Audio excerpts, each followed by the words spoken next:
ஸ்தோத்திரம் ஸ்தோத்திரம் ஸ்தோத்திரம் ஸ்தோத்திரம். இப்ப நம்முடைய மத்தியில இருக்கிற பிரதர் விஜி ஒரு வார்த்தைகளை கொடுத்துட்டு அதுக்கப்புறம் நம்ம கர்த்தருடைய வார்த்தைக்குள்ளாக போகலாம். அவர் கொஞ்ச நேரம் கர்த்தருடைய வார்த்தைகளை பேசுவார். அதை தொடர்ந்து நம்ம தேவ வார்த்தைகளை கேட்கலாம். Praise the Lord Vijay. ஸ்தோத்திரம் கேக்குதா? கேக்கு விஜய். Praise the Lord. ஸ்தோத்திரம். Praise the Lord. கர்த்தருடைய நாமத்துக்கு ஸ்தோத்திரம் உண்டாவதாக. ஒரு சின்ன பாடலை பாடி கர்த்தருடைய வார்த்தையை நாம் கேட்போம்.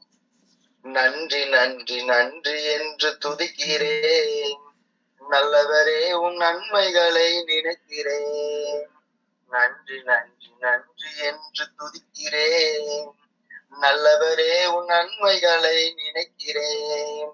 நன்றி ஐயா, நன்றி ஐயா, ஏசையா, நன்றி ஐயா, நன்றி ஐயா, ஏசையா.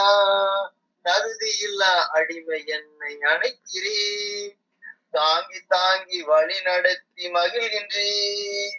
தகுதியில்லா அடிமை என்னை நினைக்கிறீர், தாங்கி தாங்கி வழி நடத்தி மகிழ்கின்றேன். அதிசயங்கள் ஆயிரம் அன்பரே உன் கரங்களிலே, அதிசயங்கள் ஆயிரம் அன்பரே உன் கரங்களிலே. நன்றி நன்றி நன்றி என்று துதிக்கிறேன், நல்லவரே உன் நன்மைகளை நினைக்கிறேன்.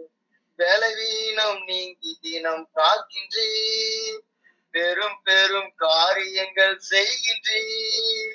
பலவீனம் நீக்கி தினம் காக்கின்றேன், பெரும் பெரும் காரியங்கள் செய்கின்றேன்.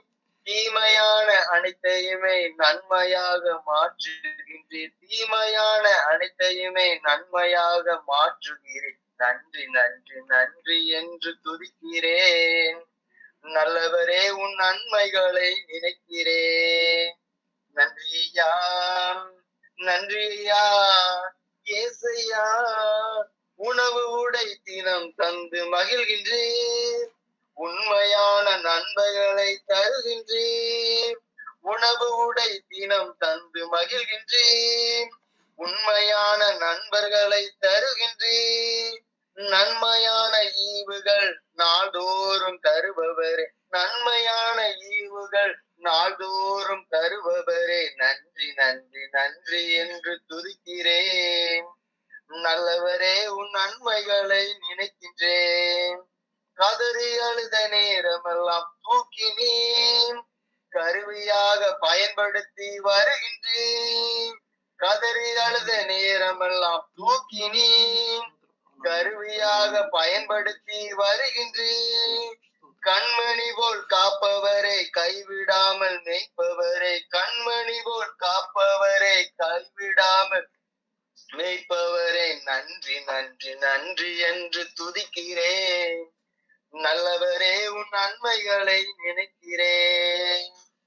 ஸ்தோத்திரப்பா, மக கிருபை நிறைந்த நல்ல ஆண்டவரே, சமூகத்துல அந்த வார்த்தைகளை பகுதுவதற்காக நீ நன்றி செலுத்துகிறேன். வார்த்தைகளை கத்த நீர் எங்களை மறைத்து உடைய வார்த்தையை வெளிப்படுத்துங்க ஆண்டவரே. அடியனுக்கு தெரிந்த ஞானத்தை நிமித்தம் வார்த்தைகளை ஆண்டவரை கொடுக்க கத்த கிருபை கொடுங்கப்பா. அப்படி கிருபையினாலும் உடைய இரக்கங்களினாலும் எங்களை சூழ்ந்து கொள்ளுங்க, சுற்றிலும் பாதுகாத்து ஒரு வார்த்தை வெளிப்படுத்தும் இயேசு கிறிஸ்துவின் நாமத்தினால நான் ஜெபிக்கிறப்பா. ஆவியானவருடைய அனுகிரகம் எங்க கூட இருக்கட்டும்.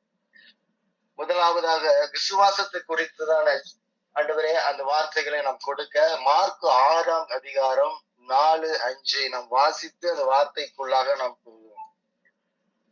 இயேசு அவர்களை நோக்கி, தீர்க்கதரிசி ஒருவன் தன் ஊரிலும் தன் இனத்தாரிலும் தன் வீட்டிலுமே என்று வேற எங்கும் கனவினம் அடையான் என்றார். அங்கே அவர் சில நோயாளிகள் மேல் கைகளை வைத்து அவர்களை குணமாக்கினதை என்று வேறொரு அற்புதமும் செய்யக்கூடாமல் அவருடைய விசுவாசத்தை குறித்து ஆச்சரியப்பட்டு கிராமங்களிலே சுற்றி திரிந்து உபதேசம் பண்ணினார். பாருங்க, அவருடைய சொந்த அந்த கப்பர்நகர் ஊர்ல அவர் செய்த அதிசயங்கள் அநேகம் உண்டு. அவர் கிறிஸ்து என்று தேவன் அறிந்துதான் அவரை மாம்சத்தின்படி வெளியே கொண்டு வந்தார். இந்த பூமியிலே நம்முடைய பாவங்களை ரட்சிப்பதற்காகவும் நம்முடைய அக்கிரமங்களை மன்னிப்பதற்காக எல்லாவற்றுக்காகவும் தேவன் வெளிப்பட்டார் மாம்சத்திலே. அதை நம்பாம அங்கு உள்ள ஜனங்கள் இவர் எப்படி இப்படி எல்லாம் செய்யலாம் என்று அது 6ஆம் அதிகாரத்துல நம்ம மேல வாசிச்சோம்னா 3ஆம் வசனம், இவன் தச்சன் அல்லவா, மரியாளுடைய குமாரன் அல்லவா, யாக்கோபு, யோசே, யூதா, சீமோன் என்பவர்களுக்கு சகோதரன் அல்லவா? இவன் சகோதரர்களும் இங்கே நம்மிடத்தில் இருக்கிறார்கள் அல்லவா என்று சொல்லி அவரை குறித்து இடரல் அடைந்தார்கள். அப்போ அவர் கொஞ்சம் கூட அவங்க அவரை நம்பல.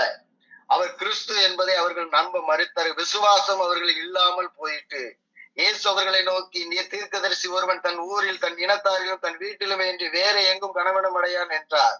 அவருங்க சொந்த ஊரை தவிர மிச்சம் எங்க போனாலும் கர்த்தருடைய ஊழியக்காரருக்கும் கர்த்தருடைய பிள்ளைகளுக்கும் கனம் இருக்கும். என்னுடைய சொந்த ஊர்ல அவங்களுக்கு கனம் இருக்காது. அவர்கள் கர்த்தராய் இயேசு கிறிஸ்துவுக்கே அந்த நிலைமை இருக்கிறது. அதனாலதான் சொல்றோம், விசுவாசத்தை நாம் முற்றிலுமாக நாம் சர்ச்சுக்கு போறோம், எல்லா காரியங்களும் செய்யறோம், நம்ம இடைவிடாம சர்ச்சுக்கு போறோம், எல்லார்ட்டையும் வசனத்தை சொல்றோம், அப்படி இருக்காம விசுவாசத்தை முழுமையாக நாம் பெற்றுக்கொள்ள வேண்டும். அந்த விசுவாசம் நம்மிடத்தில் இருந்தால் மாத்திரம்தான் கர்த்தர் நம்மோடு கூட இடை வருவார், நம்மோடு கூட பேசுவார். அவர் அந்த விசுவாசம் இல்லைன்னா ஒன்றுமே இல்லை. கண்டு விசுவாசிக்கிறவனை விட காணாமல் விசுவாசிக்கிறவனே கர்த்தருக்கு பிரியமா இருக்கிறான். கர்த்தருடைய நாமம் மகிமைப்படுவதாக. ஸ்தோத்திரப்பா. விசுவாசத்தை துவக்கிறவரும் முடிக்கிறவருமாய் இருக்கிற இயேசுவை நோக்கி நமக்கு நியாயத்திருக்கிற ஓட்டத்தில் பொறுமையோட ஓடக்கடுவோம். நம்ம பொறுமையா போனாலும் அவர் மேல் உள்ள விசுவாசத்தின்படி போவோம். அநேக பிரச்சனைகள் நம்மளை சூழ்ந்திருக்கலாம், அநேக காரியங்கள் நமக்கு விரோதமா எழும்பி இருக்கலாம். ஆனா கர்த்தருக்கு நாம் முழுமையாக நம்ம ஒப்பு கொடுக்கும் போது நமக்கு விரோதமாய் பிசாசு தந்திரங்களையும் பலவித சோதனைகளும் நமக்கு கொண்டு வரலாம். நிறைய காரியங்கள் நமக்கு அடைக்கப்பட்டதா இருக்கலாம். ஆனாலும் கர்த்தரை நாம் விசுவாசித்து நடக்கும் போது நமக்கு எல்லா கதவுகளும் திறக்கப்படும். நிறைய காரியங்கள் மார்க் எடுத்துட்டு அவர் சுவிசேஷத்தின் ஆரம்பம் இந்த மார்க் தான். அவர் 40 நாள் உபவாசம் பண்ணி அவர் சோதிக்கப்பட்டு அவர் உபவாசத்தை தொடங்குகிறார், அவருடைய சுவிசேஷத்தை தொடங்குகிறார். அந்த மார்க் அதிகாரத்தில் அதிக அற்புதங்களை அவர் செய்திருக்கிறார். அப்போஸ்தலர் 14:9-10 பவுல் பேசுகிறதை கேட்டு கொண்டிருந்தார்கள். அவனை பவுல் உற்று பார்த்து, ரட்சிப்புக்கேற்ற விசுவாசம் அவனுக்கு உண்டென்று கண்டு, நீர் எழுந்து காலொன்றி நிமிர்ந்து நில் என்று உரத்த சத்தத்தோட சொன்னான். உடனே அவன் குதித்தெழுந்து நடந்தான். பிறந்து முதல் முற்றிலுமாக ஊனமா இருந்தவன் பவுல் பேசுகிறதை கேட்டு கொண்டிருந்தான். அவனுடைய விசுவாசத்தை பாருங்க. இயேசுவை காணல, இயேசுடைய ஆடைய தொடல, எதுவுமே பண்ணல. பவுல் சொன்ன அந்த வார்த்தையின்படி அவன் விசுவாசித்தான். அந்த விசுவாசம் அவனை ரட்சிப்பு கேட்ட விசுவாசமாய் அவனுக்கு அமைந்தது. அந்த விசுவாசம் அவனை காலூன்றி நடக்க செய்தது. அப்படிப்பட்ட விசுவாசத்தை நமக்குள் நாம் கொண்டு வர வேண்டும். நிறைய பேருக்கு நிறைய காரியங்கள் இருக்கலாம், எத்தனையோ காரியங்கள் விசுவாசம் நமக்கு முழுமையாக இல்லாமல் நம்மளுடைய காரியங்கள் அடைக்கப்பட்டு இருக்கிறான். ஆனாலும் கர்த்தர் சொல்லுகிறார், உன் விசுவாசம் பெரிது, உன் விசுவாசம் எவ்வளவாய் பெரிதாய் இருக்கிறதோ அந்த விசுவாசத்திற்கு ஏற்றபடி உனக்கு ஆக கடவுது என்று சொல்லுகிறார். லூக்கா 17:6 அதற்கு கர்த்தர் கடுகு விதையளவு விசுவாசம் உங்களுக்கு உண்டாயிருந்தால் நீங்கள் இந்த காட்டத்தி மரத்தை நோக்கி நீ வேரோட பிடுங்கி கடலிலே நடப்படுவாய் என்று சொல்ல அது உங்களுக்கு கீழ்ப்படியும். பாருங்க, கடுகளவு விசுவாசம் தான். விசுவாசங்களும் பெருசா கிடையாது. விசுவாசம்னா அப்படி இருக்கணும் இப்படி இருக்கணும் அப்படி எல்லாம் ஒன்றுமே கிடையாது.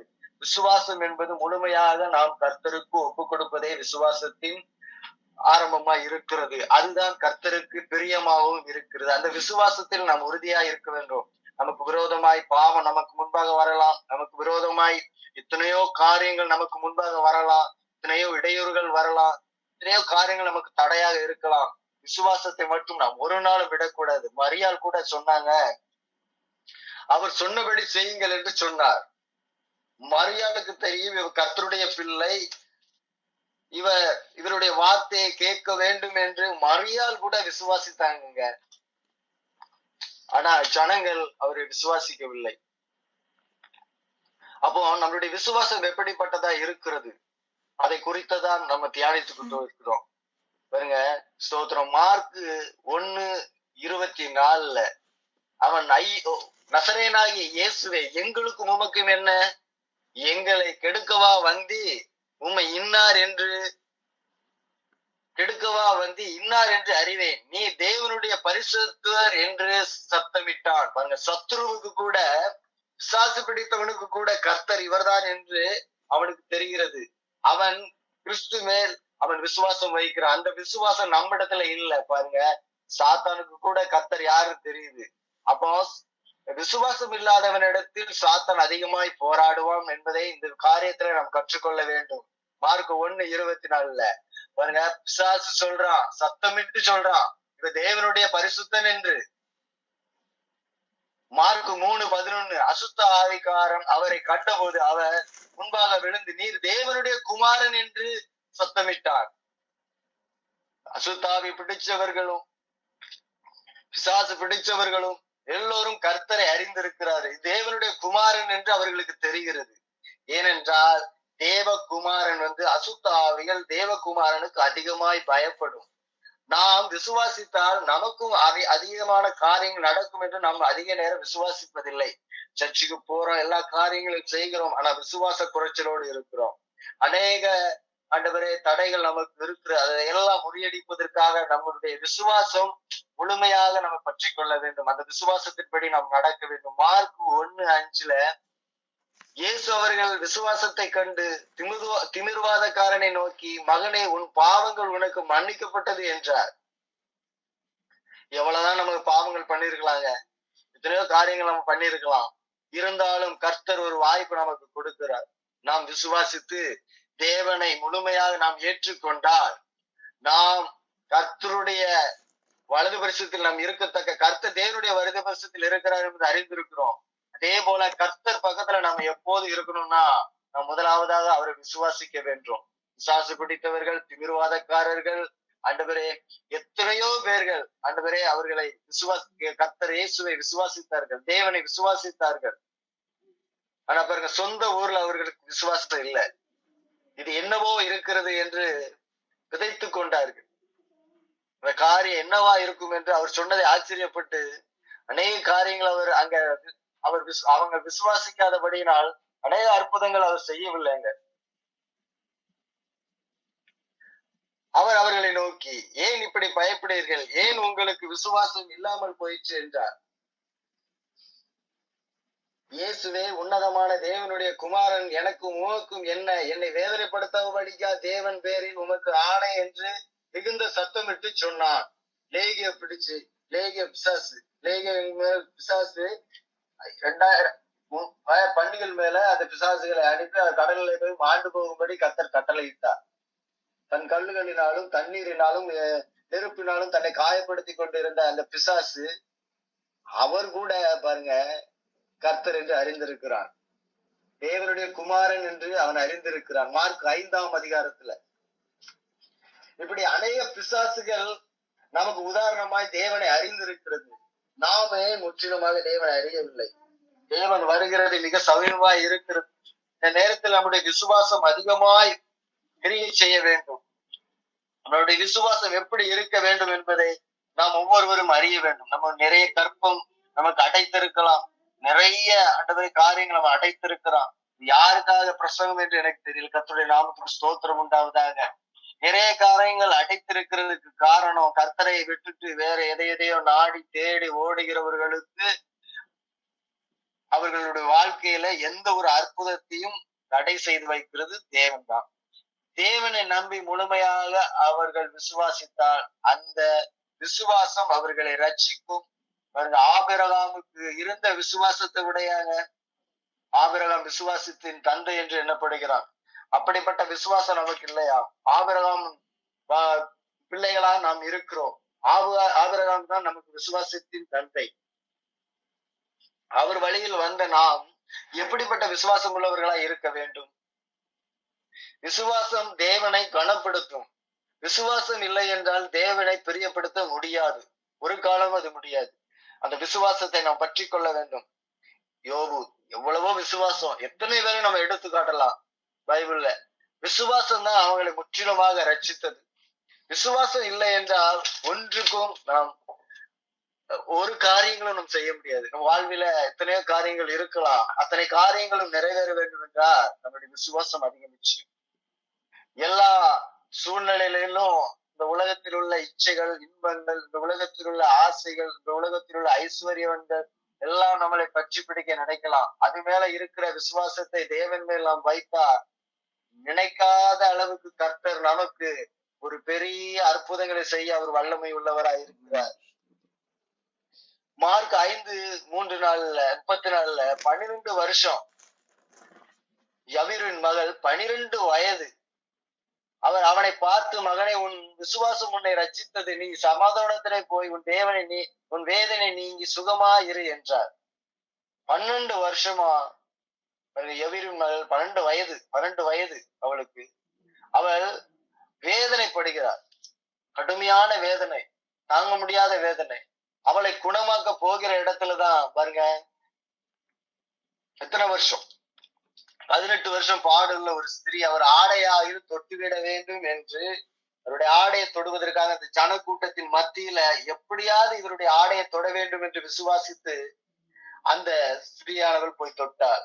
அவருடைய பாடுகள் முற்றிலும் அவளை விட்டு நீங்கி போயிடுச்சு. அப்போது கர்த்தர் சொல்லுகிறார், என்னை தொட்டது யார்? என்னிடத்துல இருந்து வல்லமை புறப்பட்டதே என்று கர்த்தர் சொல்லுகிறார். அப்ப பாருங்க, அவர் மேல் விசுவாசித்தாலும் நமக்கு அதிசயங்கள் அற்புதங்கள் நடக்கும். நிறைய காரியங்களை நமக்கு கர்த்தர் செய்வார். அவர் ஆடையை தொட்டாலும் அற்புதம் நடக்கும்.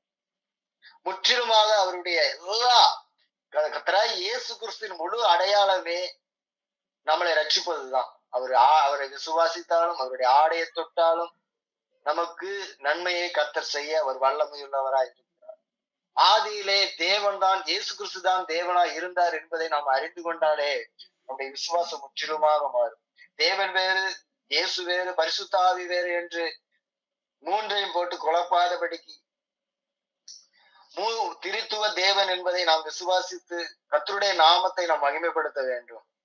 அநேக காரியங்கள் அவர் செய்திருக்கிறார். எத்தனையோ காரியங்கள். அவரால் கூடாத காரியம் ஒன்றுமே கூடாது. அவருக்கு எல்லாம், அவரால் எல்லாம் கூடும். ஊமையான அசுத்தாவியின் மகன் செவிட்டாவி பிடித்திருக்கிற அவனுடைய கட்டுகளை கர்த்தர் முற்றிலுமா மாத்திராரு பாருங்க. அதை அதட்டினார். அவர் அதிகாரத்தோடும் வல்லமையோடும் பிசாசுகளை அதட்டுகிற தேவன். அப்போ அந்த அதிகாரத்தை நமக்கு கொடுத்திருக்கிறார். அப்போ நம்ம எப்படிப்பட்ட விசுவாசம் உள்ளவர்களா இருக்கணும்? நல்ல விசுவாசம் உள்ளவர்களா இருந்தா நமக்கு அடைக்கப்பட்ட எல்லா கதவுகளும் திறக்கப்படும். எத்தனை காரியங்கள் நம் மனதில் எண்ணி இருக்கலாம், எத்தனையோ காரியங்கள் இருக்கலாம். இந்த உலகத்தின் போக்கை விட்டு நம் முழுமையாக கர்த்தரிடத்தில் திரும்புவோமானால் நம்மளுடைய விசுவாசத்தின் காரியங்கள் எல்லாம் நடக்கும். ஒன்றும் தடைபடாது. எபிரேயர் 11:5 விசுவாசத்தினாலே யார் மரணத்தை காணாதபடிக்கு எடுத்துக் கொள்ளப்பட்டார்னு பார்த்தா ஏனோக்கு. விசுவாசம் தான். விசுவாசம் ரொம்ப முக்கியம். விசுவாசம் முதலில் இருந்தா மாத்திரம்தான் மற்றபடி எல்லா காரியங்களும். அந்த விசுவாசம் நமக்கு இல்லைன்னா எத்தனை முறை நம்ம பைபிள் படிச்சாலும், எத்தனை முறை நம்ம ஆலயத்துக்கு போனாலும் நம்ம ஒன்றுக்கும் உதவாது. விசுவாசத்தை முழுமையாக நாம் தரித்துக் கொள்ளுவோம். விசுவாசம் என்னும் கேடயத்தை முற்றிலுமாக நாம் தரித்துக் கொள்ளுவோம். கர்த்தர் நம்மளோடு கூட இருக்கிறார் என்பதை நாம் உணர்ந்து செயல்படுவோம். அப்போது கர்த்தர் அநேக காரியங்களை நமக்கு செய்வார். நம்முடைய விசுவாசமே உலகத்தை ஜெயிக்கிற ஜெயம் என்று யோவான் 5:4 சொல்றது. அப்படிப்பட்ட விசுவாசத்தை நாம் முழுமையாக தரித்து கொண்டு, விசுவாசத்திலே நாம் முழுமையாய் கர்த்தரை நம்பி, நமக்கு என்னென்ன காரியங்கள் நமக்கு அடைத்திருக்கிறது, என்னென்ன காரியங்கள் நமக்கு இன்னும் நிறைவேறாமல் இருக்கிறது, தடைபட்டு கொண்டு இருக்கிறது என்று அறிந்து, எல்லாரும் நினைக்கலாம் அந்த உலகத்துல நம்ம எப்படினாலும் வாழலாம், என்னன்னாலும் பண்ணலாம், எப்படினாலும் போகலாம், காசு இருக்கு, பணம் இருக்கு, அது இருக்கு, இது இருக்கு, எது இருக்கு, எதுவுமே நிரந்தரம் இல்ல. கர்த்தருடைய வருகை அன்னைக்கு எல்லாரும் பதில் சொல்லிதான் ஆகும். அவர் வரும்போது 1 தெசலோனிக்கேயர் 5ஆம் அதிகாரத்தை நீங்க முழுமையா வாசித்து பாத்தீங்கன்னா அதுல ஃபுல்லா கர்த்தருடைய அந்த வார்த்தை நம்மை முற்றிலுமாக பரிசுத்தப்படுத்தத்தக்கான வார்த்தைகள் இருக்கும். அதை நீங்க முழுமையா வாசிச்சு பாருங்க. அது நமக்கு வாசிக்கக்கூடிய ஒவ்வொரு நாளும், ஒவ்வொரு வாரமும் நம்ம வாசிக்கக்கூடிய அதிகாரத்துல 1 தெசலோனிக்கேயர் 5ஆம் அதிகாரம் ஃபுல்லா நம்ம வாசிக்கணும். அதுதான் முற்றிலுமாக கர்த்தர் நமக்கென்று எழுதி கொடுத்த வார்த்தை. அந்த வார்த்தையின்படி நம்ம வாழ்ந்தோம்னா கர்த்தர் நமக்காக யாவையும் செய்து முடிப்பார். இந்த உலகத்தின் வாழ்க்கை நமக்கு முக்கியம் இல்லைங்க. இன்னொரு வாழ்க்கை இருக்கு. அந்த வாழ்க்கையில நாம் எப்படிப்பட்டவர்களாய் வாழ வேண்டும் என்பது கர்த்தர் ஒரு பெரிய அற்புதங்களை நமக்கு செய்வார். அந்த வாழ்க்கையை நாம் அடைய வேண்டும் என்றால் நாம் முற்றிலுமாக கர்த்தருக்கு தம்மை நம் முழுமையாக ஒப்பு கொடுத்து நம் விசுவாசத்திலே நிலைத்திருப்போம். பில்லி சூனிய மந்திர கட்டுகள், ஏவல்கள் எல்லாவற்றையும் உடைத்தருகிற தேவன் அவர். எல்லாவற்றையும் சுட்டரிக்கிற தேவன் அவர். எல்லாவற்றையும் தண்ணீரை போல உடைந்து செல்ல செய்கிற தேவன் அவர். ஆண்டவரே, ஒரு மனிதனை கொண்டு அந்த பட்டணம் ரட்சிக்கப்படும் என்று அன்று கர்த்தருடைய பிள்ளையை கொண்டு சொன்னார். மோசே சொல்லுகிறார், 40 பேரை கொண்டு இந்த பட்டணத்தை ரட்சிப்பீங்களா? 30 பேரை கொண்டு ரட்சிப்பீங்களா? 20 பேரை கொண்டு ரட்சிப்பீங்களா? காப்பாத்துவீங்களா இந்த பட்டணத்தை? ஒருத்தரை கொண்டு கூட அந்த பட்டணத்தை ரட்சிக்க கர்த்தரால் ஆகும். ஆனால் அந்த ஒருவர் அந்த பட்டணத்தில் உள்ள ஜனங்களை அநேகரை கர்த்தரிடத்தில் திருப்பும்படியாக எழும்பும்படியாய் ஆண்டவரே அவன் முயற்சிக்கும் போது அநேக தடைகள், அநேக பலவீனங்கள், சோர்வுகள் வரலாம். அதையும் மீறி கர்த்தரோட நின்னு அந்த பட்டணத்திற்காக செபித்து உத்தரவாதம் பண்ணி கர்த்தரிடத்துல மண்டாடும் போது நம்மளை சுற்றி இருக்கிற ஜனங்கள், நமக்கு விரோதமா எழும்பி இருக்கிற எல்லா மந்திர தந்திரங்கள், தகடுகள் எல்லாம் உடைக்கும்படியாய் நான் செபித்து அனுதினமும் நம்முடைய ஜெபம் கர்த்தரை நோக்கி இருக்கணும். விசுவாசத்துல இருக்கணும். அதான் முக்கியம். விசுவாசம் அவர் மேல. அவர் கர்த்தர், அவர் நாமம் இயேசு கிறிஸ்து என்று நாம் இருக்கணும். அவரை எல்லாமே ஒன்றுமே இல்லை. அவர் தேவனுடைய வலது பரிசத்தில் இருக்கிறார். வெளிப்படுத்தினார் 1ஆம் அதிகாரத்தை நீங்க வாசித்து பார்த்தோம்னா யோவானுக்கு அவர் சொன்னபடி எல்லாம் எழுதியிருப்பார். அதபடி அநேக காரியங்கள் பைபிள்ல உண்டு. விசுவாசத்தை குறித்து எத்தனையோ பேர் இருக்கிறாங்க. அதெல்லாம் நம்ம நிறைய காரியங்களை பைபிள்ல படிக்கலாம். முதலாவது இங்க வந்திருக்கிற இந்த மீட்டிங்ல சேர்ந்து ஒவ்வொருவரையும் கர்த்தர் பேர் பேரா ஆசீர்வதிப்பார். ஒவ்வொருவரையும் விசுவாசத்தின் முழு காரியத்தின் விசுவாசத்தை முழுமையாக தரித்து கொண்டு விசுவாசத்துல நடக்கிறவர்களாய் மாற்றுங்கப்பா.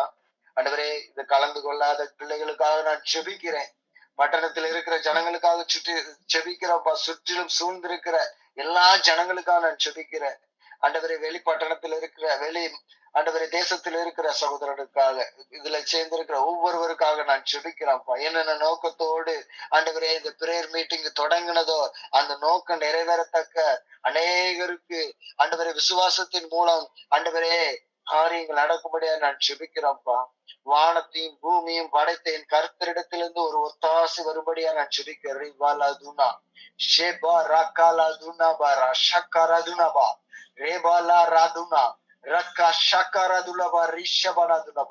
இயேசு கிறிஸ்துவின் நாமத்தினால, அதிகாரமுள்ள நாமத்தினால நான் செபிக்கிறேன். ஆண்டவரே, கர்த்தரை நம்புகிறவர்களோ செழிப்பாங்கிற வார்த்தையின்படி ஏதோ வார்த்தைகள் அவர்களுக்கு தேற்றும்படியா இருக்க வேண்டும் என்று நினையாதபடிக்கு அந்த வார்த்தையின்படி நாம் வாழ வேண்டும் என்று நினைக்கிற பிள்ளைகளா எழுப்புங்கப்பா. இந்த தேசம் எவ்வளவாய் ஆண்டவரே சத்துருவின் பிடியில இருக்கிறது. இந்த தேசத்திற்காக நான் செபிப்போம். இந்த தேசத்தில் உள்ள ஜனங்களுக்காக நான் செபிப்போம். ஆண்டவரே, விசுவாச பிள்ளைகள் ஆண்டவரே அநேக நாடுகளிலும் தேசங்களிலும் பட்டணங்களிலும் இருக்கிறவர்கள் எத்தனையோ வேதனைப்படுகிறார்கள். கர்த்தருக்காக ஊழியம் செய்கிறவர்கள், அவர்களுக்காக நான் செபிப்போம். ஆண்டவரை எழுந்து பிரகாசிக்க விடாதபடிக்கு உடைக்கு வைத்திருக்கிற எல்லா கட்டுகளும் இயேசு கிறிஸ்துவின் நாமத்தினாலே வெளியேறுவதாக. தெய்வீக பிரசன்னம் ஆண்டவரே எங்க மேல ஒவ்வொருவர் மேலும் ஆண்டவரே அளவற்று இருக்கும்படியா நான் செபிக்கிறேன். நான் அநேக காரியங்களுக்காக செபிக்கணும்ப்பா. ஒவ்வொருவரும் ஆண்டவரை பரிசுத்தமாய் வாழும்படியா ஜெபிக்கிறேன். சமாதானத்தின் தேவன் தாமே முற்றிலுமாக நம்மளை பரிசுத்தப்படுத்தும்படியா நான் ஜெபிக்கிறேன். அவர் வருகையிலே நாம் குற்றமற்றவர்களாய் மாசற்றவர்களாய் இருக்கும்படியா நான் ஜெபிக்கிறேன்ப்பா. மேலே வானத்திலும் கீழே பூமியிலும் எல்லாவற்றுக்கும் அதிபதியான சிங்காசனத்துல வீற்றிருக்கிற நம் இயேசு கிறிஸ்துவின் நாமம் மகிமைப்படும்படியா நான் ஜெபிக்கிறேன். இந்த வார்த்தைகளுக்காக நன்றி அப்பா. ஆவியானவரே ஸ்தோத்திரப்பா. இந்த வார்த்தைகளை கர்த்தர் நீர் ஆண்டவரை கனப்படுத்துங்கப்பா. எங்களால ஒன்றும் கூடாது சுவாமி. நாங்கள் ஜெபிக்கிறோம், துதிக்கிறோம். எங்களை சுற்றிலும் வேலி அமைத்துக் கொள்ளுங்க. ஜீவன் பலன் தீர்க்காயுசை நீர் கட்டளையிட்டு ஆசீர்வதிங்க. ஆண்டவரே, இதற்கு பிறவாக வருகிற வார்த்தைகளை கர்த்தர் ஆசீர்வதிங்கப்பா. அந்த வார்த்தையின் மூலம் அடியனுக்கு ஆண்டவரே நீர் பேசும்படியா நாங்கள் ஜெபிக்கிறோம். இந்த வார்த்தைகள் அநேகருக்கு புரோஜனமாகும். பெரிய காரியங்களை செய்யுங்க. இந்த பட்டணத்தை கட்டி வைத்திருக்கிற, குறிப்பாக இந்த பட்டணத்தை கட்டி வைத்திருக்கிற கட்டுகளை உடைத்தெறிய கர்த்தர் கிருபை செய்வீராக. ஆண்டவரே, மாந்திரிகத்தின் ஆவிகள், பில்லி சுனியத்தின் ஆவிகள், ஆண்டவரே வேசித்தனத்தின் ஆவிகள், ஆராதனையின் ஆவிகள், ஆண்டவர் அதிகமா இருக்கிற இந்த பட்டணத்தை முற்றிலுமாக கர்த்தர் உடைத்து ஒரு புது பலன் அடைய செய்வீராக. அநேகர் எழும்பும்படியா நான் செபிக்கிறேன்ப்பா. ஆத்தும ஆதாயம் பண்ண இந்த சர்ச்சு ஆண்டவரே, இந்த பட்டணத்தில் உள்ள சர்ச்சு ஆண்டவரே நிரம்பி வழிய அங்க வார்த்தைகள், கர்த்தருடைய வார்த்தைகள் நிறைவேறும்படியா நான் செபிக்கிறேன்ப்பா. அநேகர் தேடி வரும்படியா நான் செபிக்கிறேன். நான் போகிற என்னுடைய ஆலயத்திற்காக செபிக்கிறேன்ப்பா. ஆண்டவரே, சகோதரருடைய ஆண்டவரே ஜெபத்திற்காக நான் மீட்டிங்குக்காக நான் செபிக்கிறேன். அவரு போக ஆலயத்திற்காக நான் செபிக்கிறேன். அந்த நாட்டுக்காக நான் செபிக்கிறேன்ப்பா. அநேக சபைகள் இருக்கிற நாடு அது. இயேசு கிறிஸ்துவின் நாமத்தினால நான் செபிக்கிறேன்ப்பா. நீ முற்றிலுமாக நீர் பாதுகாத்துக் கொள்ளுங்க, பலப்படுத்துங்க, இன்னும் அதிக காரியங்களை செய்யுங்கப்பா. எங்களை கொண்டு செய்து முடிப்பதை எங்களை கொண்டே நீர் செய்து முடி. கர்த்தராய் இயேசு கிறிஸ்துவின் நாமத்தினால் செபித்து ஒப்பு கொடுக்கிறேன் எங்க நல்ல பிதாவே. ஆமென். ஹல்லேலூயா. ஹல்லேலூயா, ஹல்லேலூயா, ஹல்லேலூயா, ஹல்லேலூயா, ஹல்லேலூயா. ஸ்தோத்திரம், ஸ்தோத்திரம், ஸ்தோத்திரம், ஸ்தோத்திரம். பரிசுத்த ஆவியானவரே, ஓ சகலத்தையும் உண்டாக்கினவரே, அது சீக்கிரத்துல வரப்போகுது எங்கள் ராஜாதி ராஜாவே, ஓ சகல கணத்திற்கும் பாத்திரரே, ஓ சகலத்திற்கும் உரியவரே, உம்மை நாங்கள் துதிக்கிறோம், உம்மை நாங்கள் புகழுகிறோம், உம்மை நாங்கள் மகிமைப்படுத்துகிறோம் தகப்பனே. ஓ ரத்த கோட்டைகளை மூடி மறைத்துக் கொள்ளுங்க தகப்பனே. ஓ ஹல்லேலூயா, ஹல்லேலூயா, ஹல்லேலூயா, ஹல்லேலூயா, ஹல்லேலூயா, ஹல்லேலூயா. இந்த கூடுகளை கலந்து கொண்டிருக்கிற ஓ ஸ்தோத்திரம், ஓ ஹல்லேலூயா, அது யாருன்னு தெரியல. கர்த்தர் சொல்கிறார், வயிற்று பகுதிகளுக்குள்ளதாக வேதனைகளோடு ஓ சில குத்தல்களோடு போராடுகிற ஆவிகளை ஓ இயேசுவின் நாமத்தினாலே கட்டி அப்புறப்படுத்தி செபிக்கிறேன் தகப்பனே. ஒரு விடுதலையின் காரியங்கள் ஓ உன் குடும்பத்திலே நடந்து வர போகிறது. ஓ இக்காலத்து பாடுகள் இனிமேல் ஒரு மகிமைக்கு ஒப்பாய் இருக்கும்படியாக ஓ நீ கர்த்தரை பற்றிக்கொள். இதோ வார்த்தை உனக்காய் வந்தது, விசுவாசிக்கிற குணால். ஓ விசுவாசம் என்பதோ நம்பப்படுகிற உறுதியும் காணப்படாதவைகள் நிச்சயமாக இருக்கிறது. ஹல்லேலூயா, ஸ்தோத்திரம். எகிப்துக்கு அடிமையாக கொண்டு போனப்பட்ட ஓ அந்த மக்களுக்கு ஆபிரகாமுக்கு கொடுக்கப்பட்ட வாக்குத்தத்தம், உன் குழந்தைகள் ஓ 400 ஆண்டுகள் ஓ அடிமைத்தனத்திலே உன் சந்ததி இருக்கும். நான் அந்த 400 ஆண்டுகள் முடியும் போது நான் அதை பராக்கிரமத்தோடு தேவனுடைய கரத்தினாலே ஓ அவருடைய புயல்பலத்தினால அல்ல, என்னுடைய திட்டத்தினால, என்னுடைய கரத்தினால, என்னுடைய வல்லமையினால, என்னுடைய அதிகாரத்தினால அந்த ராஜாவுக்கு பயத்தை உண்டாக்கி அங்க நடுங்க செஞ்சு அவங்களே உங்களை துரிதமா அந்த நாட்டை விட்டு விரட்டுவாங்க. நீங்க எங்க பக்கமா வருவீங்கன்னு ஆபிரகாமுக்கு ஓ வாக்குத்தத்தம் கொடுத்தார். ஆபிரகாம் அதை விசுவாசித்தார். அவருடைய விசுவாசத்தின் நிமித்தமாய் அது அவனுக்கு நீதியாக எண்ணப்பட்டது. அது அவன் மறைந்து மண்ணுக்குள்ள போய் அவன் சரீரம் அழுகி அவன் எலும்பு கூடு மட்டும் இருந்தாலும் அவன் பரதேசத்துக்குள்ள பிரவேசித்திருக்கிற சூழ்நிலையும் கர்த்தர் வாக்குரைத்த வாக்கு தத்தத்தை அவன் சந்ததிக்கு நிறைவேற்றினார். வாக்கு தத்தம் பண்ணினவர் வாக்கு மாறாதவராயிருக்கிறார். இதோ உனக்காய் வார்த்தை வருகிறது. ஓ ஹல்லேலூயா. 2 கைகளும் கட்டப்பட்டவனாய் ஓ ஹல்லேலூயா அந்த பக்கமும் இந்த பக்கமும் நகல விடாதபடியாய் உன் குடும்ப சூழ்நிலைகளிலும் ஓ உன் உற்றாரும் உன் உறவினர்களும் ஓ ஹல்லேலூயா அங்கும் இங்கும் அலைக்கழிக்கிற உன்னை அந்த பக்கமும் திரும்ப விடாதபடியாய் கட்டி இப்படித்தான் போகணும்னு உனக்கு தேவையில்லாத ஆலோசனையை கொடுத்து உன்னை நேரத்துல கர்த்தருக்கு நேரம் நடத்த விடாதபடியாய் அநேக கட்டுக்குள்ளதாய் நீ அநேக ஆண்டுகளா இருக்கிறார். இயேசு கிறிஸ்துவின் நாமத்தினாலே இதோ வார்த்தை உனக்காய் வருகிறது. அவருடைய வல்லமையில கரம், அவருடைய புய பலம் அந்த கட்டுகளை அறுத்து எழிந்து உன்னை விடுதலையா இந்த ஆண்டிலே இப்பொழுதே உன்னை நடத்தி செல்கிறார். நீ உன் கண்களை கர்த்தருக்கு நேரா ஏறிடு, உன் இருதயத்தை அவருக்கு நேரா ஏறிடு. அவர் விசுவாசிக்கிறவனுக்கு செய்ய போகிற காரியத்தை கர்த்தர் உன்னோடு இடைவிட்டு பேசுறார். ஹல்லேலூயா, ஸ்தோத்திரம். பிதாவே ரத்த கோட்டைகளை மூடி மறைத்துக் கொள்ளுங்க. சகல துதியும் கனமும் மகிமையும் உமக்கே செலுத்துகிறோம். எங்கள் ஆண்டவரும் இரட்சகருமாய் இயேசு கிறிஸ்துவின் நாமத்தினாலே ஜெபங்களும் ஜீவனுள்ள எங்கள் பரம தகப்பனே. ஆமென், ஆமென், ஆமென். ஸ்தோத்திரம். கர்த்தராகிய இயேசு கிறிஸ்துவின் நாமத்தினாலே வந்திருக்க ஒவ்வொருக்கும் வாழ்த்துக்களை சொல்லிக் கொள்கிறோம். சகோதரர் கர்த்தருடைய வார்த்தையை ஒரு அருமையா சொன்னாங்க. தயவு செஞ்சு நீங்க கர்த்தருடைய வார்த்தைகளை இது போல நீங்க சொல்லணும்னு நான் ஆசைப்படுறேன். இயேசு கிறிஸ்து என்ன பண்ணார்? அவர் என்ன பண்ணாரா இங்க இருக்க முடியாதுன்னு தெரியும். அதற்காக தான் 12 சீடர்களை கூட்டிக் கொண்டு அவர்கள் மீது கைகளை வைத்தும் அவர்களுக்கு பரிசுத்த ஆவியாகிய தேற்றவாருடைய ஆவியலை கொடுத்து விட்டும் இயேசு மரித்தார், அடக்கம் பண்ணப்பட்டார், 3ஆம் நாள் உயிரோடு எழுந்து போனார். எழுந்து போகிற வேளையில பரிசுத்த ஆவியனும் தேற்றவாரை உங்களுக்கு விட்டு விட்டு போகிறேன்னு சொன்னதுக்கு அப்புறமா என்ன சொன்னார்னா 12 பேர்கள் என்னன்னா, நீங்க என்னுடைய நாமத்தை சுவிசேஷமா பிரசங்கிங்க, கர்த்தராகிய நான் வருகிறதுக்கு முன்பதாக நீங்க உலகம் முழுக்க சொல்லி முடியாதுன்னு அவர்களை சுவிசேஷர்களாக அனுப்பிவிட்டார். தேவ பிள்ளைகளே, நாம் இயேசு கிறிஸ்துவை ஏற்றுக்கொண்டோம், கர்த்தருடைய வார்த்தையை ருசித்துக் கொண்டோம். இன்னும் நம்ம போய் இன்னும் உட்கார்ந்தே இல்லாம இது போல கொஞ்சம் எழும்பி வந்து ஒரு 2 வார்த்தை, ஒரு 2 வசனத்தை வாசிச்சுனாலும் போயிருங்க, அது நல்லது. ஏன்னு கேட்டீங்க அப்படின்னா, தம்பி வந்து இப்ப நீங்க கர்த்தருடைய வார்த்தையை சொன்னார். போன வாரம் ரெஸ்டாரண்ட் கொடுத்தாங்க. எதற்காக நீங்க கர்த்தருடைய வார்த்தையை அனுதினம் இந்த மாதிரி நீங்க ஷேர் பண்ணுங்கன்னு சொல்றேன்னு கேட்டீங்க அப்படின்னா, ஷேர் பண்ண வர்றதுக்கு முன்னாடி தம்பியுடைய சாட்சி உங்கள்ட்ட நான் சொல்றேன். கடந்த ஆண்டே நான் சொல்லிட்டேன். சொல்லி ஓகே சொன்ன உடனே அவர் உடனே வந்து சுவிசேஷம் சொல்ல முடியாது. ஸ்தோத்திரம். கர்த்தருக்கு உண்மையா இருக்கிற மனுஷன், கர்த்தருக்கு வைராக்கியமாய் ஓடுகிற மனுஷன், கர்த்தருக்கு பிரியமான காரியத்தை செய்கிற மனுஷன் கர்த்தருடைய வார்த்தையை சொல்லணும்னு வந்தாம்னா முதல்ல என்ன நடக்குன்னு கேட்டீங்கன்னா, அவன் சரீரத்துல பிரச்சனை வரும். ஸ்தோத்திரம். அவனுடைய காரியங்கள் ஒழுங்கா போகாது. அவனுக்கு கர்த்தருடைய வார்த்தையை சொல்லணும்னு ஒரு வாக்குத்தத்தை சரின்னு அவன் தலையாட்டினதுல இருந்து அவன் சரீரங்கள் பாதிக்கப்படும், அவனுடைய சூழ்நிலைகள் பாதிக்கப்படும், அவனை சுற்றி போராட்டங்கள் எழும்பும், அவனுக்கு தேவையில்லாத பிரச்சனை வரும். அப்போ அதுதாங்க ஒரு அடையாளம். என்னை கர்த்தர் தெரிந்து கொண்டார், என் கர்த்தருடைய வார்த்தையை சொல்ல விடாதபடியா பிசாசு இந்த உலகத்துல என்ன அழுத்துதான். அப்ப நீங்க முடிவு பண்ணிக்கலாம், நான் துணிந்து என் கர்த்தருக்காய் ஓடுவேன். அது இந்த உலகத்துல மாத்திரம் கிடையாது, பரலோகத்துக்கும் அதை என்னை நேர்த்தியா கொண்டு போகும் என்பதை நீங்க விசுவாசத்துக்கு சொல்ல முடியும்.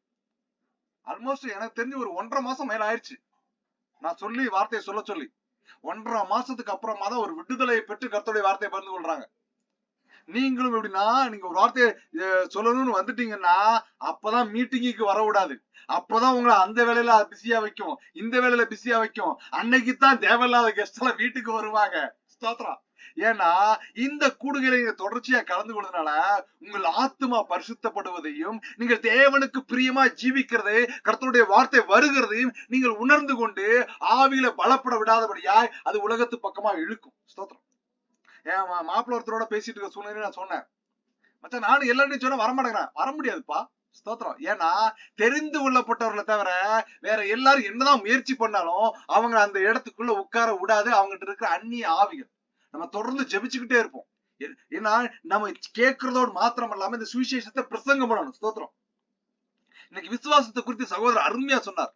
நீ விசுவாசத்தை பாத்தீங்கன்னா பைபிள்ல எடுத்து நீங்க பேச ஆரம்பிச்சிட்டீங்கன்னா ஸ்டில் டெத் நம்ம வாழக்கூடிய 365 நாள் பேசினாலும் பத்தாது. அவ்வளவு பெரிய காரியங்கள், அநேக அற்புத அடையாளங்களா சொல்லப்பட்டிருக்கு விசுவாசத்தை குறிச்சு. அது ஒரே ஒரு விசுவாசத்தை சொல்லிட்டு நம்ம இன்னைக்குள்ள வார்த்தைக்குள்ளதாக போக போகிறோம். ஸ்தோத்திரம். மத்தேயுக்கு எழுதின புஸ்தகம் 6ஆம் அதிகாரத்தை நீங்க வாசிச்சு பாத்தீங்கன்னா, அவர் கப்பர்நகூம் ஊருக்கு வந்த உடனே அங்க ஹல்லேலூயா மத்தேயு 8ஆம் அதிகாரம் அந்த அதிகாரத்துக்குள்ள வாசிச்சு பாருங்க.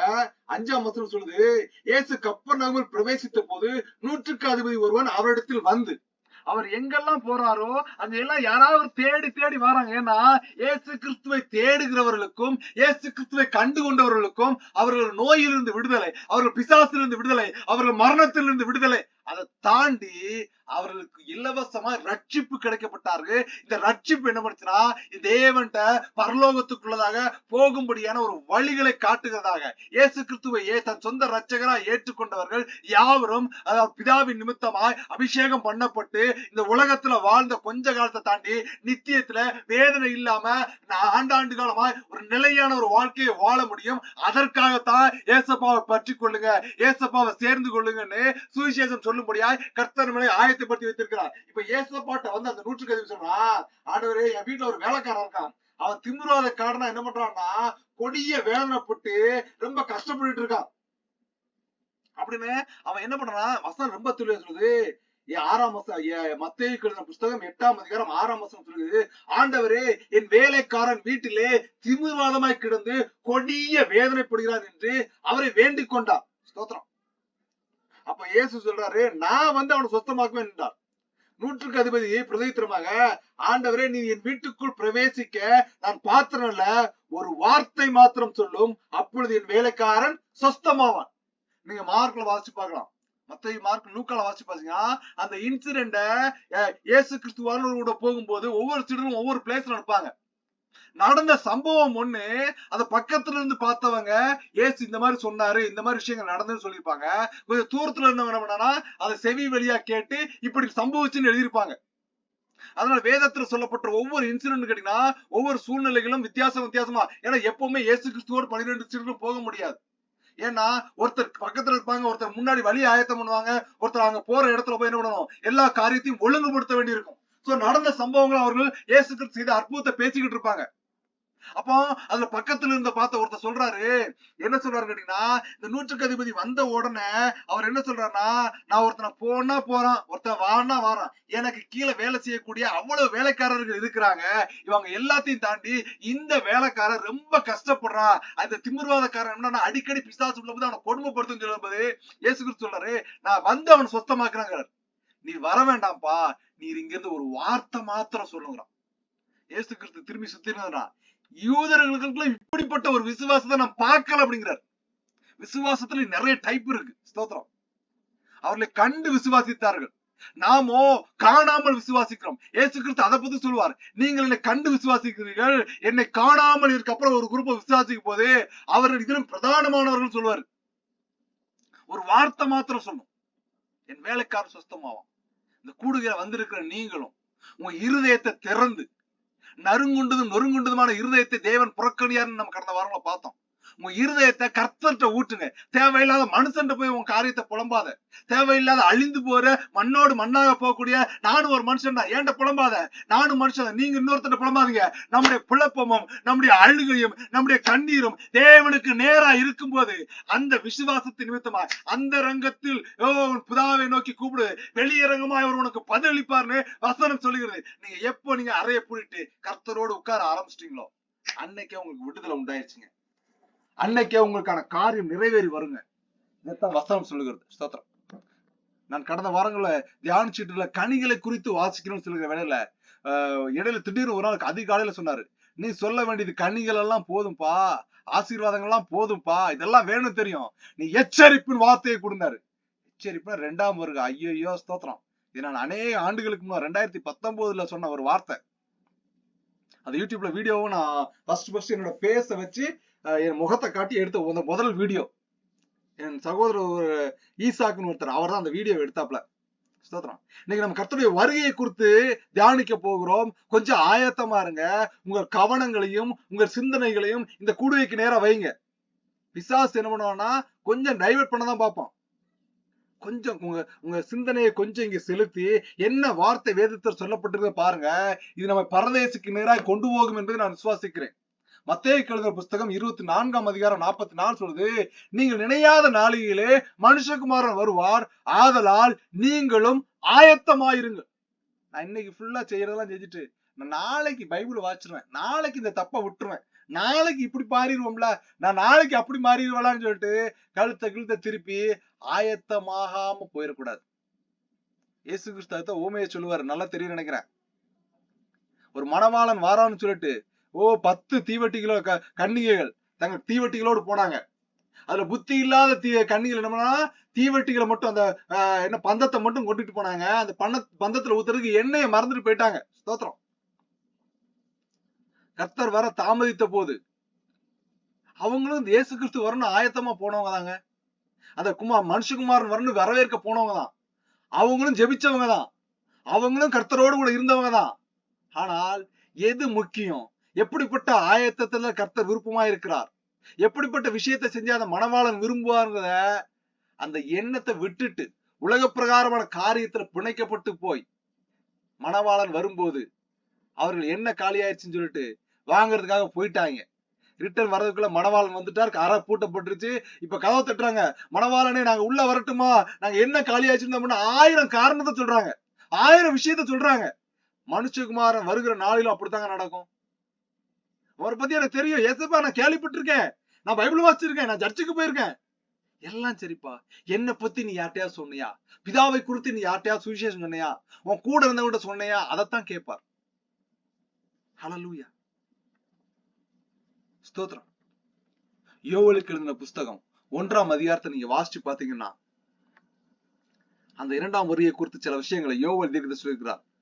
திராட்சை செடி வதங்கி அத்திமரம் சாரமற்று போகிறது, மாதளை பேரிச்சம்பழம் கிச்சிலி முதலாக வெளியின் செடிகள் எல்லாம் வாடி போயின, மனுஷம் சந்தோஷம் மனுபுத்திரரை விட்டு ஒளிந்து போயிற்று. இன்னைக்கு எங்க கூடுனாலும் என்ன பண்ணாலும் எல்லாம் எதை நோக்கி ஓடுறான்? உலக பிரகாரமான சந்தோஷத்தை நோக்கி.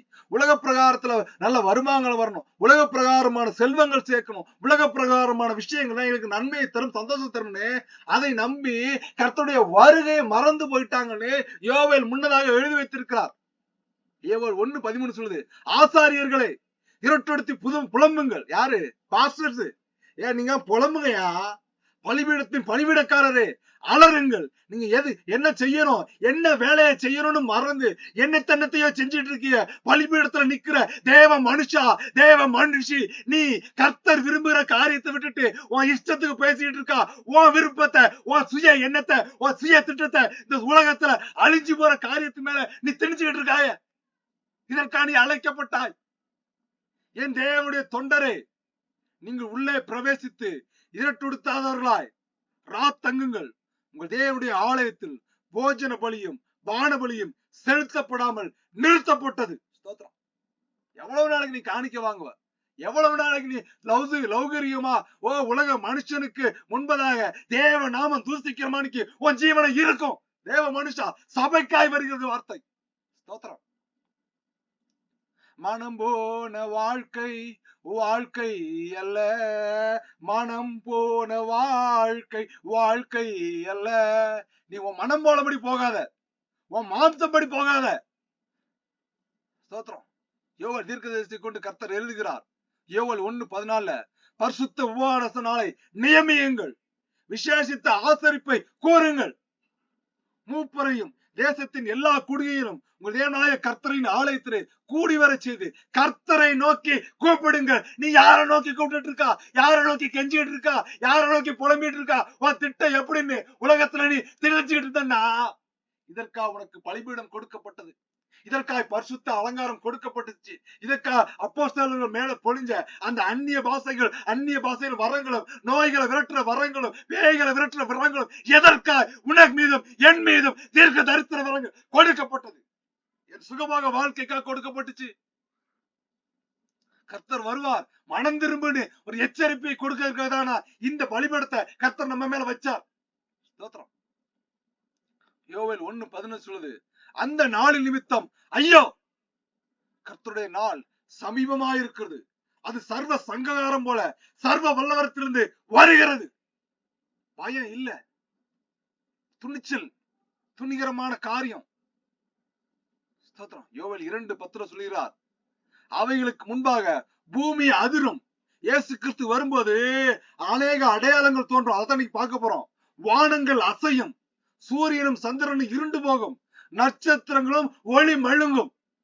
The space research is going to be clearly explain what happening in the heaven. அந்த பரலோகத்துல, அந்த வானத்துல இருக்கிற ஒவ்வொரு காரியங்களும், ஒவ்வொரு நட்சத்திரங்களும், அவர் படைத்த படைப்புகள் எல்லாமே வேத வாக்கியத்தின்படி ஒவ்வொன்றா நிறைவேறிட்டு இருக்கு.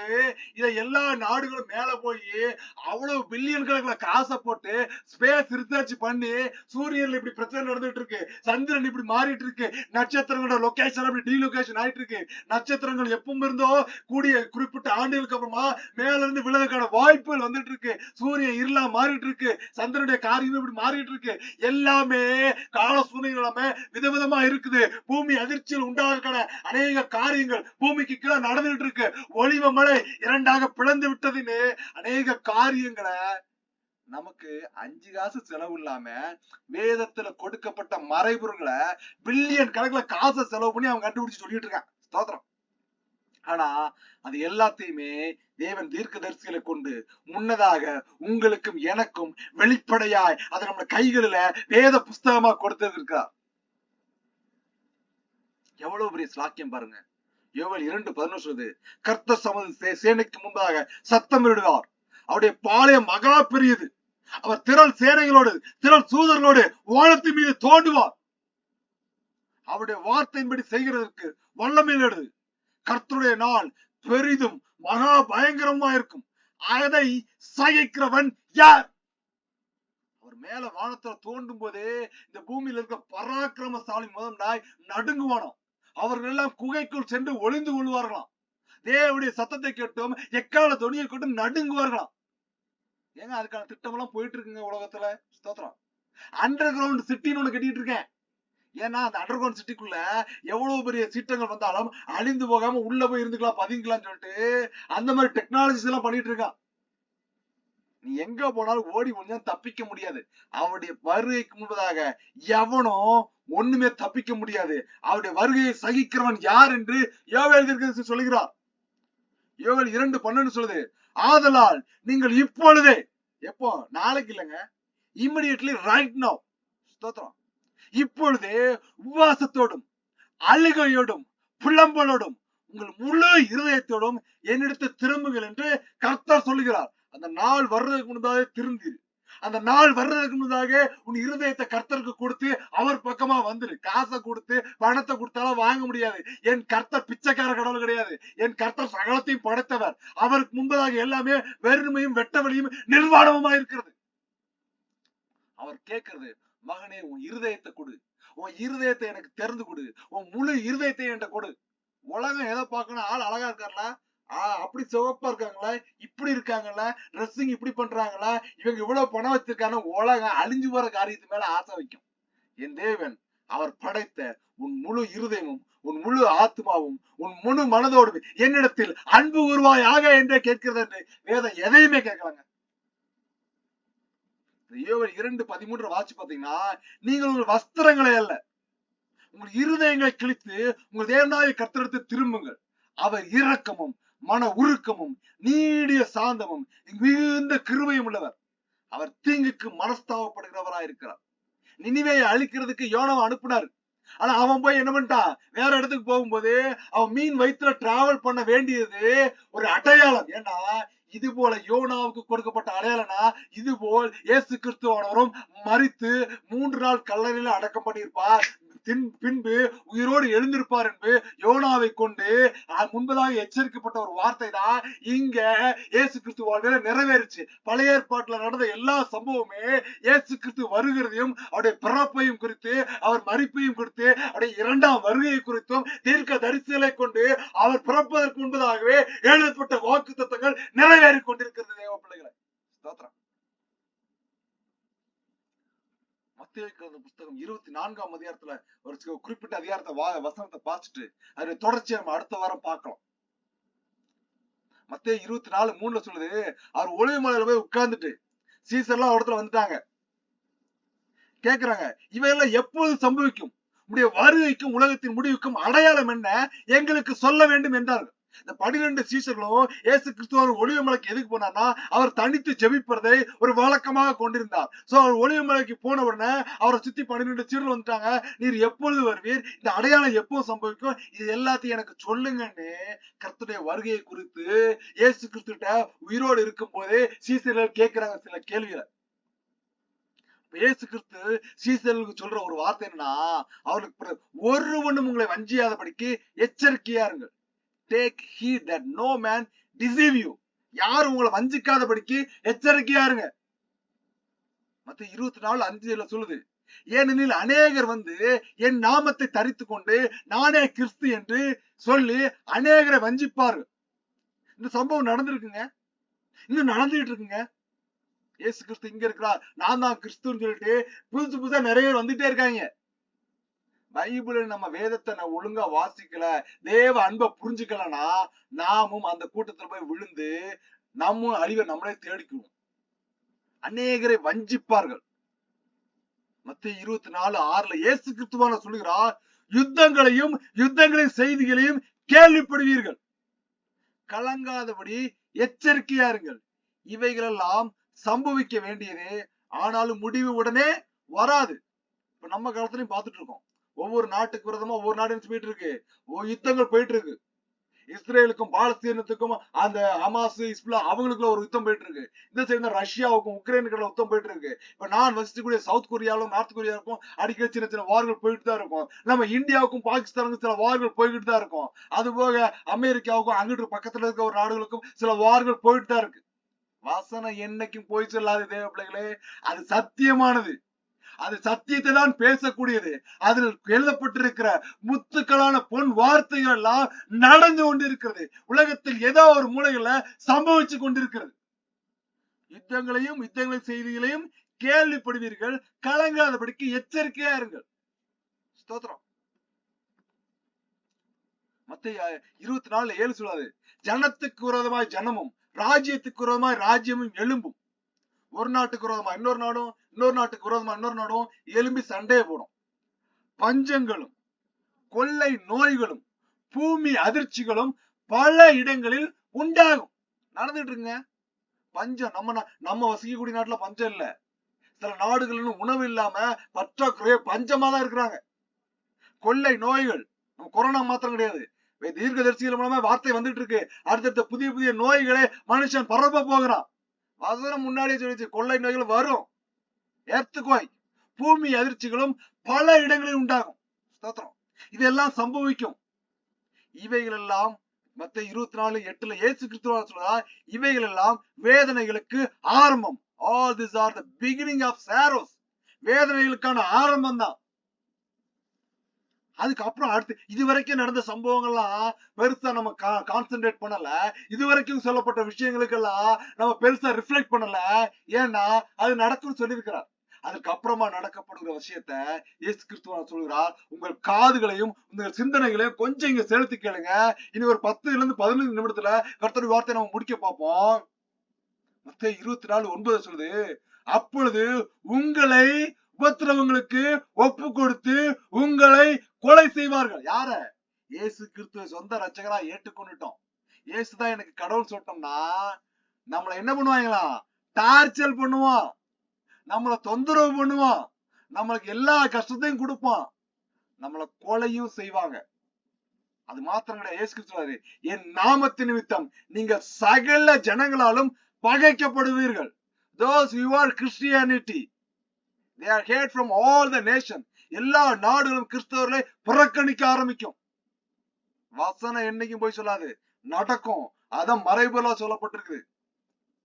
வசனம் மத்தேயு 24:10 சொல்றாரு, அப்பொழுது அநேகர் இடர் அடைந்து ஒருவரை ஒருவர் காட்டி கொடுத்து பகைப்பார்கள்.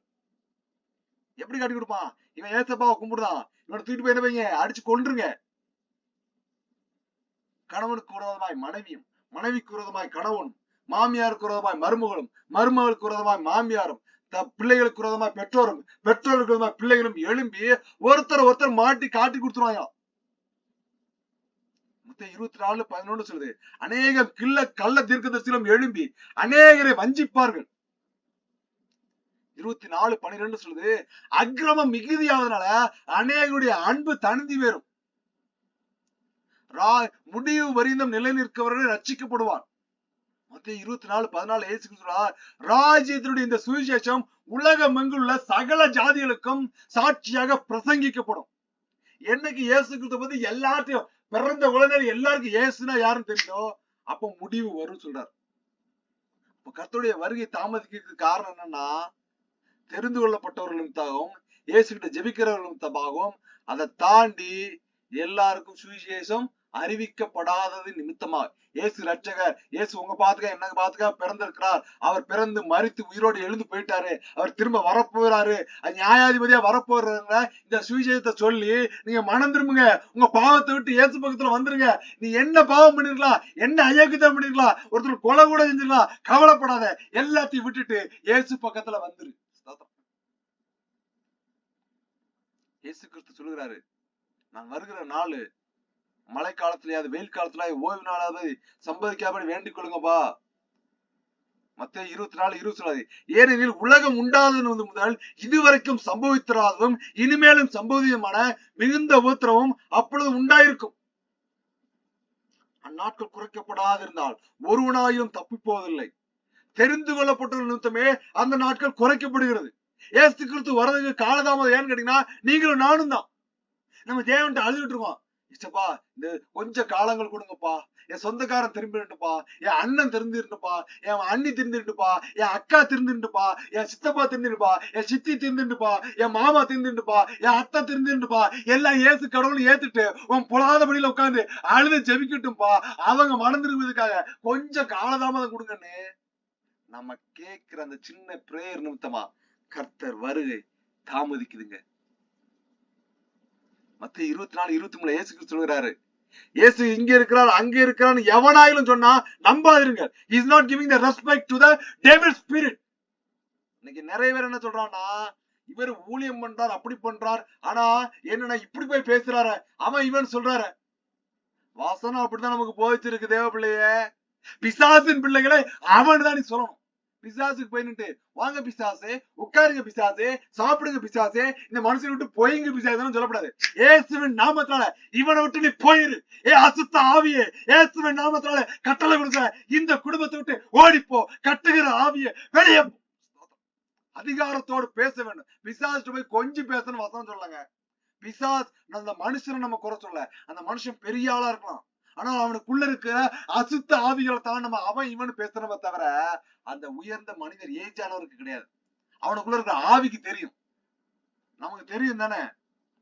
கொஞ்சம் அழுது எனக்கு இதை வேணுப்பான்னு பிள்ளை அழுது பிடிச்சு கட்டுருச்சுன்னா அதை வாங்கி கொடுத்துட்டோம்னு வச்சுக்கோங்களேன், அந்த பொண்ணும் அந்த பையனும் ஈஸியா கேட்ச் பண்ணிடும். எங்க அப்பன்ட்ட இப்படி அழுது கேட்டா எனக்கு வாங்கி கொடுத்துருவான். தோத்திரம் யாருக்குன்னு தெரியல. அப்ப என்ன பண்ணும், அது டாக்டிஸ் பண்ண ஆரம்பிச்சிடும். அது மாதிரிதாங்க பிசாசும். ஒரு மனுஷனுக்குள்ள பூந்துட்டானா அவருடைய முன்னிலைமையில பின்னிலைமை மோசமாயிரும். இயேசு கிறிஸ்துவை ஏற்றுக்கொண்டு அவருடைய அன்பை ருச்சிச்சு கொண்டு அவரோடு ஐக்கியம் பண்ணிட்டு அவரை விட்டு வெளியில போயிட்டான்னா அவன் முன்னாடி இருந்த பின்னாடி ரொம்ப மோசமாயிரும் தான் வசனம் சொல்லுகிறது.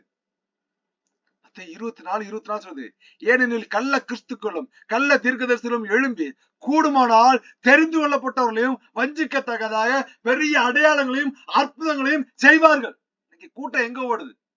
அடுத்து வார்த்தையை கேட்கறதுக்கு வருதா? சத்தியத்தை கேட்கறதுக்கு வருதா? சத்தியத்தின்படி நடக்கிறதுக்கு வருதான்னு கேட்டீங்கன்னா இல்லைங்க. நான் வருவேன், எனக்கு குடும்பத்துல இந்த பிரச்சனை இருக்கு, ஆலயத்துல வந்து முழங்கால் போடுவேன், என் பிரச்சனை போயிடணும், அப்புறம் நானும் போயிருவேன் எங்கேயாவது. அடையாளங்களையும் அற்புதங்களையும் உலக பிரகாரமா காரியத்திலையும் நோக்கிதான் உலகம் ஓடிட்டு இருக்கு.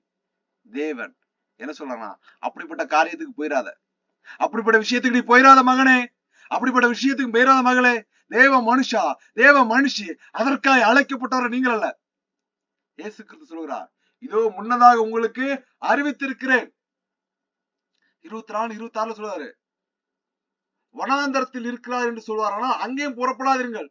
இதோ அறை வீட்டுக்குள்ள இருக்குன்னா அங்கேயும் சொல்றாரு, அங்கேயும் போகாத.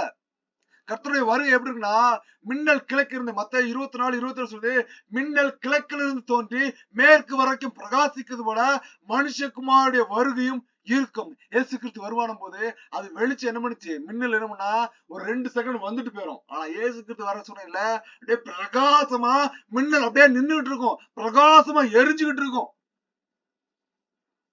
யோவேல் 2:30 யோவேல் தீர்க்கதரிசி கர்த்தர் வெளிப்படுத்தினார், வானத்திலும் பூமியிலும் ரத்தம் அக்னி புகை ஸ்தம்பங்களாகிய அதிசயங்களை காட்டுவேன் என்று கர்த்தர் சொல்கிறார். வானத்துல மாறும், ரத்தமா மாறிடும், சகப்பா மாறிடும், அக்னி நெருப்பாக இருக்கும். இந்த மாதிரி அடையாளத்தெல்லாம் கர்த்தர் வரதுக்கு முன்னாடி காட்டுவேன்னு யோவேலுக்கு கர்த்தர் வெளிப்படுத்தி இருக்கிறார். யோவேல் 2:31 கர்த்தருடைய பெரிதும் பயங்கரமான நாள் வரும் முன்னே சூரியன் இருளாகவும் சந்திரன் ரத்தமாகவும் மாறும். நீங்க வேதத்தை எடுத்து பாத்தீங்கன்னா யோவேல் மாத்திரம் கிடையாது, எல்லா தீர்க்கதரிசியும் சொல்லியிருக்கிறாங்க, சூரியன் ரத்தம் மாறிடும். ஹல்லேலூயா. சூரிய இருளடைஞ்சிடும், சந்திர ரத்தமா மாறிடும். தயவு செஞ்சு நீங்க என்ன பண்ணுங்க, இதுக்கான காரியங்கள் நடந்துட்டு இருக்கு. உலக ஆராய்ச்சிகள் ஸ்பேஸ் ரிசர்ச் கண்டுபிடிச்சு எச்சரிச்சுட்டு இருக்கான். அவனுக்கு தெரியாது ஏன் மாறிட்டு இருக்கு, எந்த காரியத்தினால இது நடந்துட்டு இருக்கு. கர்த்தர் வருகைக்காக இது எல்லாமே அவருடைய படைப்புகள் எல்லாம் ஆயத்தமாயிட்டு இருக்கு. ஆனால் அவர் படைத்து அவர் விருப்பப்பட்டு உருவாக்கின மனுஷனோ மனுஷியோ அவருடைய அன்பை புரிந்து கொள்ளாமல், அவருடைய தயவை புரிந்து கொள்ளாமல், அவருடைய இரக்கத்தை ருசி பாராமல், நான் வாழ்வேன் திம்பேன் நாளைக்கு சாவன்னு போயிட்டு இருக்கான். அவர்களை குறித்து எச்சரிக்கும்படியாகவே கர்த்தர் உங்களையும் என்னையும் வைத்திருக்கிறார். யோவேல் 2:31 சொல்லுது, அப்பொழுது கர்த்தருடைய நாமத்தை தொழுது கொள்கிறேன் எவனோ அவன் ரட்சிக்கப்படுவான்.